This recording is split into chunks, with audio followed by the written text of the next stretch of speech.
Amiche e amici di Telepace, un caro saluto, un ben ritrovate e ritrovati ancora una volta alla visione, all'ascolto di Missione Mondo, la rubrica missionaria di Telepace. E come la settimana scorsa abbiamo promesso e ci siamo lasciati, oggi dopo Don Claudio Arata, il nostro missionario Fidei Donum nella diocesi di Santa Clara, siamo insieme a Don Federico Tavella.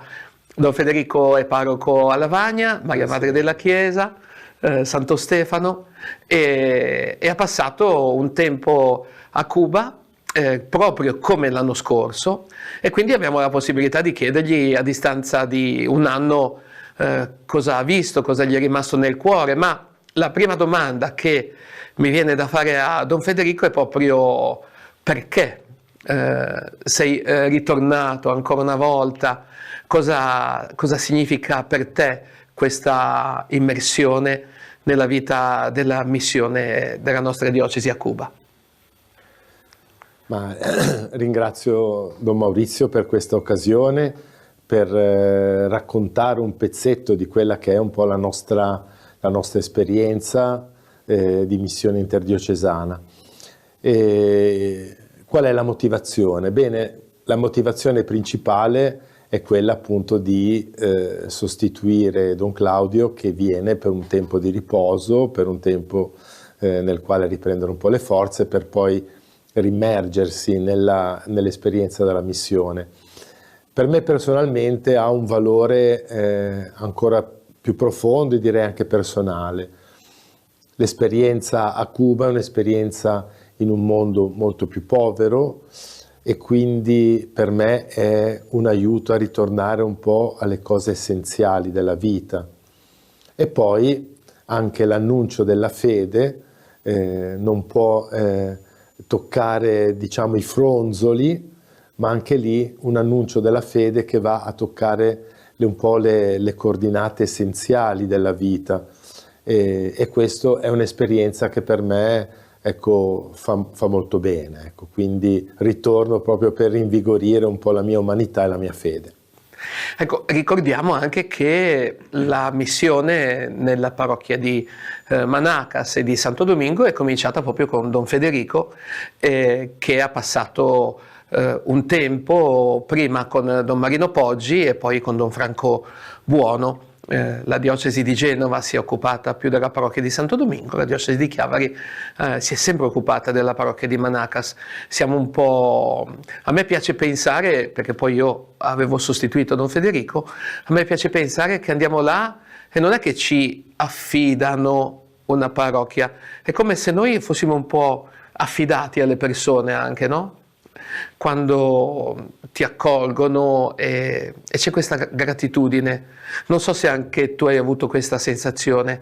Siamo affidati a delle persone. Certo. Ma la cosa che stupisce sempre è come le persone custodiscano la memoria di tutti coloro che nel tempo hanno vissuto, condiviso la vita della missione. Hanno un ricordo grato di tutti i preti che sono passati, spesso anche delle persone che sono venute a visitare, che hanno lasciato un piccolo segno di vita, di luce all'interno della missione. Perché quando qualcuno viene a trovarti, quando qualcuno lascia la sua casa e viene a vivere con te, è un motivo per loro che accresce la propria autostima, perché dice: se uno ha lasciato la sua casa per stare con me, vuol dire che ne vale la pena, vuol dire che io sono importante, vuol dire che il fatto che io sia in una situazione magari di povertà o di disagio o di degrado, questo non implica che io non possa essere amato. E questa è una base sulla quale poi il Vangelo fiorisce e dà il suo frutto. E a proposito di quello che dicevi adesso, Federico, il fatto che le persone custodiscono la memoria anche di tutte le persone, no? Che sono andate nella missione, un piccolo, tra virgolette, promo, perché da 2 anni un gruppo di giovani delle nostre parrocchie vanno e cercano di fare un po' esperienza, no? e stiamo avendo un po' i primi contatti anche con qualcuno in questi giorni, però secondo te perché un giovane dovrebbe fare un'esperienza missionaria e perché magari nella missione di Cuba? Ma secondo me tutte le esperienze che ti portano a fare un'esperienza un po' fuori di te, un'esperienza che possa mettere in gioco ciò che non conosci, è un'esperienza da fare, un'esperienza bella.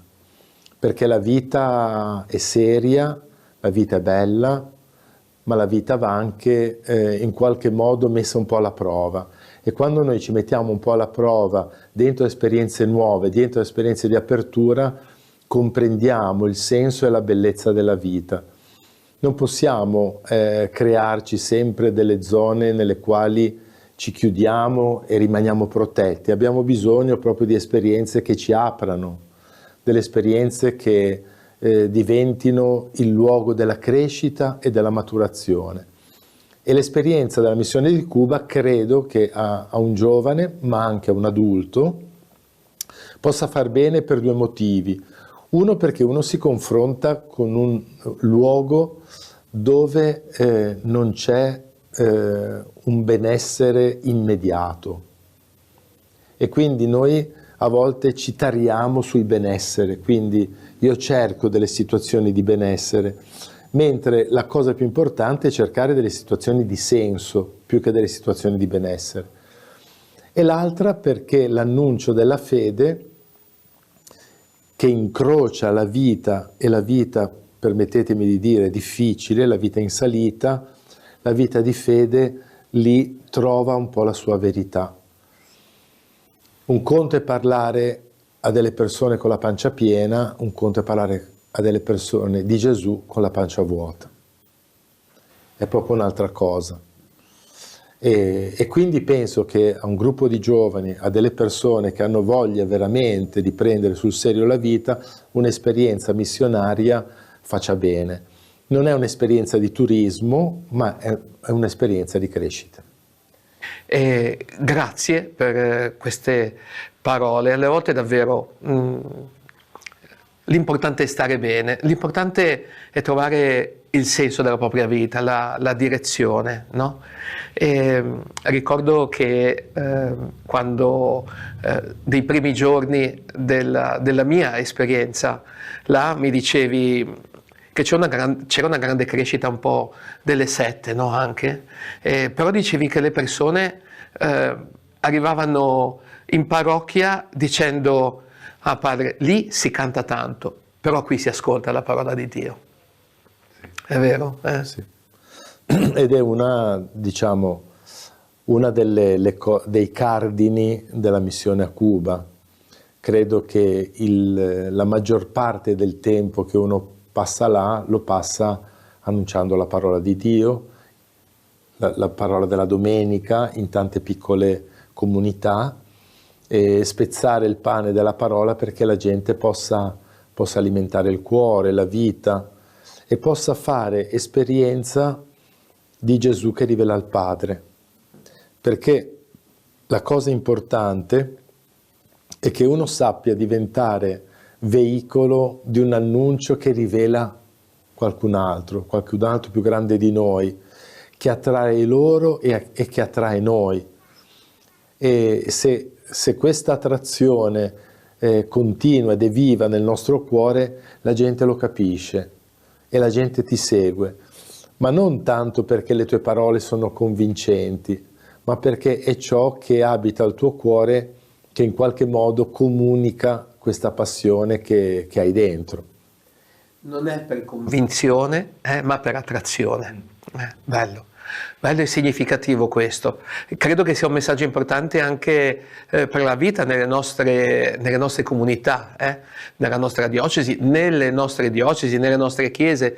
Missione Mondo va in onda non soltanto nella diocesi di Chiara, ma in tutte le diocesi della Liguria e non soltanto, anche oltre, no? Non per convinzione, ma per attrazione. Che situazione hai trovato, Fede? Perché Claudio ci ha accennato qualcosa, però tu hai anche l'esperienza di quando 20 anni fa, lo ricordiamo, sono i 20 anni della missione diocesana, di quando 20 anni fa sei andato a Cuba, di tutti gli anni che sei tornato l'anno scorso, quali sono i punti e le fatiche della missione, ma anche della gente cubana, del popolo cubano?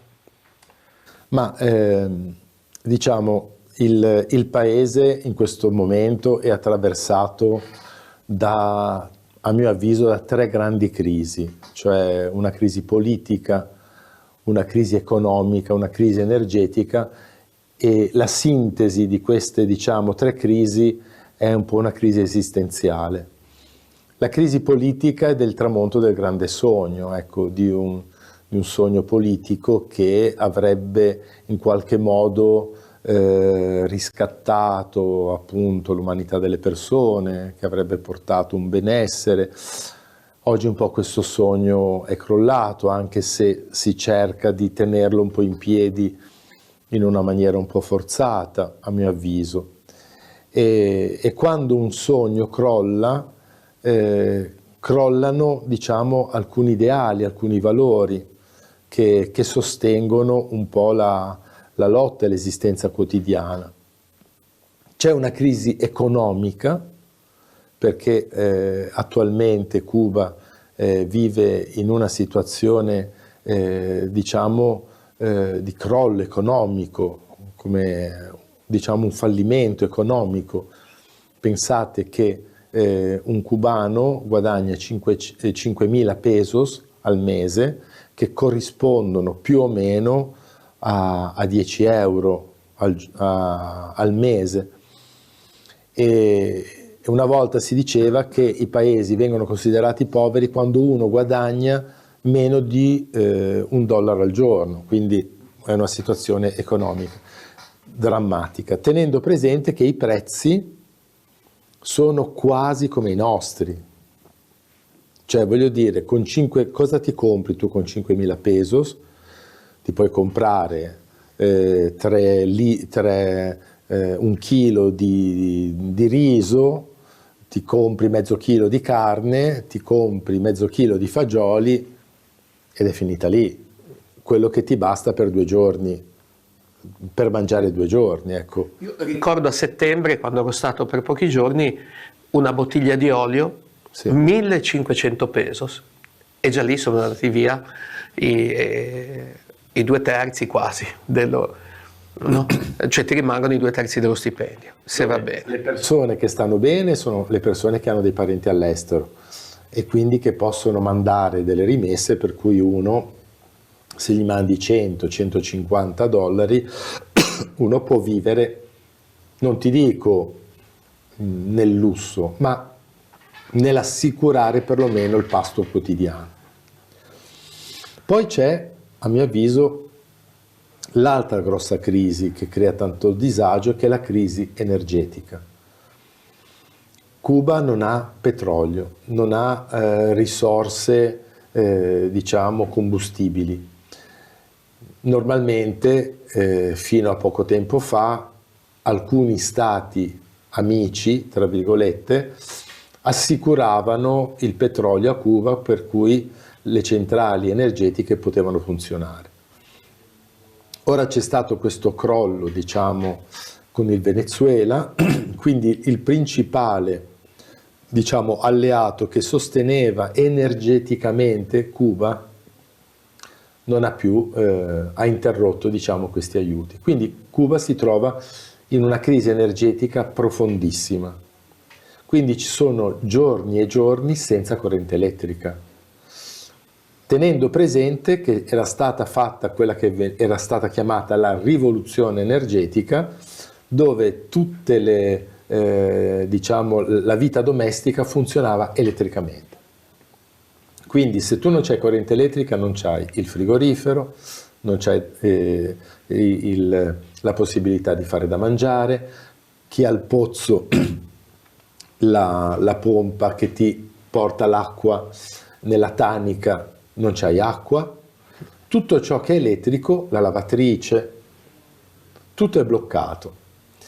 la corrente elettrica viene data a momenti, quindi spesso di notte, quindi a volte succedeva che arrivava la corrente alle 3 di mattina fino alle 6.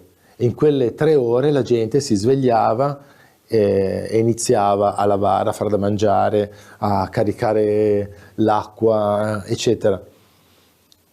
Questo, come dire, creando uno stato di disagio e di fatica impressionante, cioè tu hai alcuni momenti a sorpresa quando tu puoi fare tutte le cose.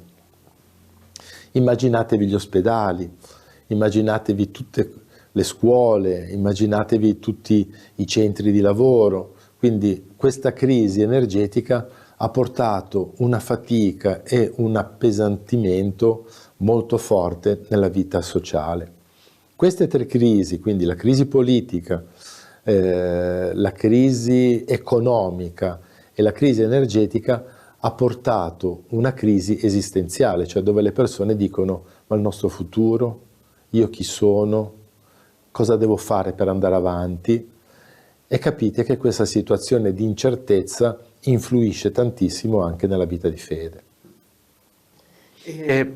La situazione, quindi anche legata a quello che ci hai detto adesso delle comunità, no? che tu hai incontrato, le persone che ci ascoltano e le persone che vedono Missione Mondo hanno imparato a conoscere dei volti amici, il volto di Maria, il volto di Adolfo, di Maricel, il volto di persone che questa crisi esistenziale la sentono per loro, ma la sentono anche per tutte le persone che incontrano, no? Penso a quanto Maria abbia presenti le fatiche nelle varie comunità, no? Di Caio Beuco, Punta Felipe. Tu le hai girate un po' tutte, quelle che fanno più riferimento a Manacas e quelle che fanno più riferimento a Cascajal, dove vive Maria. Raccontaci un po' delle persone che hai incontrato, i loro volti, le loro storie. Intanto quelle foto che abbiamo già cominciato a vedere possono magari ritornare, e così quei volti rimangono un po' anche negli occhi e nel cuore delle persone che ci seguono. La visita alle comunità è sempre un'esperienza molto arricchente, un'esperienza molto bella, perché ti permette di entrare un po' nel vivo delle persone. La prima cosa che ho notato intanto è un calo delle presenze, un po' perché tante persone sono andate via, un po' perché tante persone sono invecchiate, un po' perché tante persone sono morte, un po' perché, come dire, l'andare in chiesa, comunque visitare la comunità, comporta anche una scelta personale, e a volte quando le persone sono presi da 1000 problemi, a volte andare anche in chiesa diventa un peso. Quindi c'è da considerare un po' tutta questa dimensione. Comunità ridotte, però comunità con un grande desiderio, quello che in questa situazione avere dei punti di riferimento per essere sostenuti nell'affrontare la vita. Cioè la vita, quando diventa difficile, ha bisogno di essere sostenuta. E sostenuta in 2 maniere. Uno, dalla vicinanza. Cioè la vicinanza, appunto come dicevi, di Maria, di Adolfo, di persone che lì all'interno della comunità ascoltano il tuo problema, ascoltano il tuo disagio, ascoltano quello che vivi, ascoltano le tue preoccupazioni. È una comunità, come dire, che si mette in ascolto, è una comunità che cresce, che si fa carico. E poi una comunità che trova, come dire, in qualcosa fuori di sé, quindi nella parola di Gesù, trova un punto di riferimento. Anche se a volte la parola di Gesù non sembra direttamente collegata alla tua vita, in realtà ti porta lo sguardo a guardare più lontano. E questo guardare più lontano ti permette di guardare meglio il tuo oggi. pensa la pagina del Vangelo delle Beatitudini che si è ascoltata in questo... È quella che stavo pensando in questo momento. Cioè, quando capisci che un conto è predicare il Vangelo delle Beatitudini in Italia, nel nostro Tigullio, oppure predicarlo a Cuba, dove c'è una situazione di povertà enorme, dove non c'è l'essenziale. E quando tu gli dici beati i poveri in spirito perché di essi è il regno dei cieli, la gente ti guarda e ti dice: cosa stai dicendo? Cosa vuol dire questa parola? Perché beato il povero? Dove Gesù non intende dire beato te che non c'è uno spicciolo in tasca e che non c'hai la corrente elettrica, ma dice beato te quando nel tuo cuore hai elaborato logiche diverse da quelle del possesso, per esempio. E questa è un'esperienza veramente importante, dove la gente ha bisogno di essere ascoltata e dove la gente ha bisogno di punti di riferimento per guardare più lontano e per guardare il presente in un'altra maniera. E c'era una seconda cosa che volevo dirti. Parlando un giorno con Maria, lei mi ha detto: vedi, adesso il popolo cubano sta vivendo una schizofrenia. Cioè, perché da una parte vive come nel 1800, quando cucinava con carbone, si muoveva a cavallo e aveva dei mezzi proprio rudimentali per lavorare. Però dall'altra parte, per andare a comprare c'è bisogno della carta magnetica, c'è bisogno del computer per fare la prenotazione, quindi uno vive in questa schizofrenia. Da una parte vive come nel 1800, dall'altra già proiettato nell'epoca del computer. E quindi questa schizofrenia a volte porta a vivere un disorientamento che a volte frena e, diciamo, corrode un po' la vita personale delle persone.